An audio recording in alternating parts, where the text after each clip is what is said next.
تھوڑا ہی وقت گزرا ہوگا کہ صلاح الدین ایوبی کے محافظوں نے ایک رقاصہ کو اس کے خیمے کی طرف آتے دیکھا۔ خیمے کی ہر طرف مشعلیں روشن تھی۔ روشنی کا یہ انتظام علی بن سفیان نے کرایا تھا تاکہ رات کے وقت محافظ گرد و پیش کو اچھی طرح دیکھ سکے۔ رقاصہ قریب آئی تو انہوں نے اسے پہچان لیا۔ انہوں نے اسے رقص میں دیکھا تھا۔ یہ وہی لڑکی تھی جو ٹوکرے میں سے نکلی تھی۔ وہ زکوئی تھی۔ وہ رقص کے لباس میں تھی۔ محافظوں کے کمانڈر نے اسے روک لیا۔ زکوئی نے اسے بتایا کہ اسے امیر مصر صلاح الدین ایوبی نے بلایا ہے۔ کمانڈر نے اسے بتایا کہ یہ ان امیروں میں سے نہیں جو تم جیسی فاحشہ لڑکیوں کے ساتھ راتیں گزارتے ہیں۔ آپ ان سے پوچھ لیں۔ زکوئی نے کہا، میں بن بلائے آنے کی جرات نہیں کر سکتی۔ ان کا بلاوا تمہیں کس طرح ملا تھا؟ کمانڈر نے پوچھا۔ سالار ناجی نے کہا ہے کہ تمہیں امیر مصر بلاتے ہیں۔ زکوئی نے کہا، آپ کہتے ہیں تو میں واپس چلی جاتی ہوں۔ امیر نے جواب طلبی کی تو خود بھگت لینا۔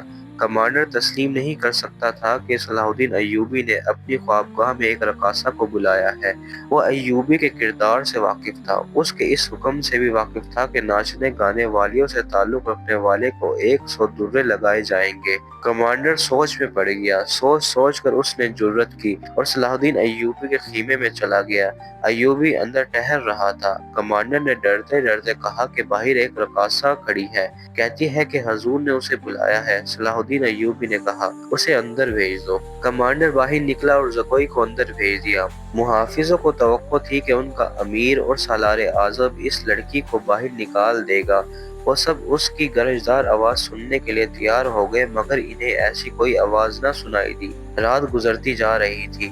اندر سے دھیمی دھیمی باتوں کی آوازیں سنائی دینے لگی۔ محافظ دستے کا کمانڈر بے قراری کے عالم میں ادھر ادھر ٹہلنے لگا۔ ایک محافظ نے اسے کہا، کیا یہ حکم صرف ہمارے لیے ہے کہ کسی فاحشہ کے ساتھ تعلق رکھنا جرم ہے؟ ہاں، اس نے جواب دیا، حکم صرف ماتحتوں کے لیے اور قانون صرف رعایا کے لیے ہوتے ہیں۔ امیر مصر کو درے نہیں لگائے جا سکتے۔